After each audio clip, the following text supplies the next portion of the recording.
Video शुरू होने से पहले आप सभी से एक छोटी सी गुजारिश है।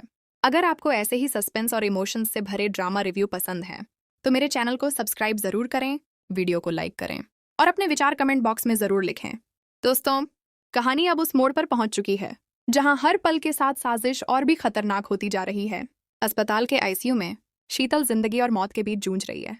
मशीनों की बीप, डॉक्टरों की भागदौड़ और बाहर खड़ा पूरा परिवार सदमे में है। लेकिन इस डरावने माहौल में भी दादी के चेहरे पर घबराहट कुछ ज्यादा ही है, क्योंकि दादी जानती हैं अगर शीतल को होश आ गया तो वो सालों से छुपा हुआ एक ऐसा राज खोल देगी जो पूरे परिवार की नींव हिला देगा। इसी डर में दादी एक बड़ा फैसला ले लेती हैं। वो डॉक्टर को मोटी रकम का लालच देती हैं और शीतल की नकली मौत की रिपोर्ट बनवाने को कहती हैं। डॉक्टर पहले मना करता है, लेकिन पैसों के आगे उसका जमीर हार जाता है और कुछ ही देर में निहार के हाथों में शीतल की डेथ रिपोर्ट थमा दी जाती है। रिपोर्ट देखते ही निहार की दुनिया उजड़ जाती है। उसके पैरों तले जमीन खिसक जाती है। घर में चीख पुकार मच जाती है। हर कोई टूट चुका है। लेकिन इसी मातम के बीच दादी का चेहरा अजीब तरह से शांत रहता है। उसी रात चुपके से शीतल को अस्पताल के पिछले रास्ते से बाहर ले जाया जाता है और शहर से दूर एक सुनसान फार्म हाउस में छुपा दिया जाता है। शीतल को लगातार इंजेक्शन दिए जाते हैं ताकि वो होश में ना आ सके और सच हमेशा के लिए दबा रहे।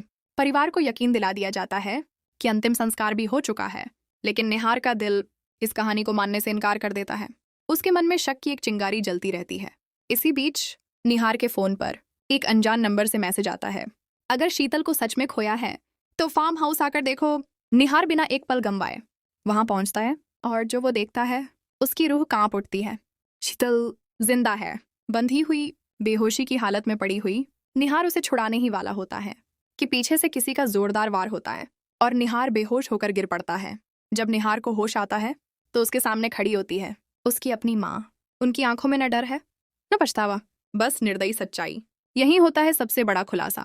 दादी तो सिर्फ एक मोहरा थी, असली साजिश तो निहार की माँ ने रची थी। सालों पहले हुआ एक रहस्यमयी खून जिसका राज सिर्फ शीतल जानती थी। इसी सच को दबाने के लिए डॉक्टर खरीदा गया, नकली मौत की रिपोर्ट बनी और शीतल को दुनिया से गायब कर दिया गया। अब कहानी पहुंच चुकी है उस मोड़ पर जहां रिश्तों और सच्चाई के बीच जंग छिड़ चुकी है। क्या निहार अपनी माँ का सच दुनिया के सामने लाएगा या बेटे का फर्ज उसे रोक देगा? क्या शीतल होश में आकर उस खून की पूरी कहानी बताएगी? क्या दादी को अपने किए पर पछतावा होगा या फिर एक और साजिश रच दी जाएगी? आने वाले एपिसोड में होगा ऐसा धमाका जो पूरे परिवार की किस्मत बदल कर रख देगा।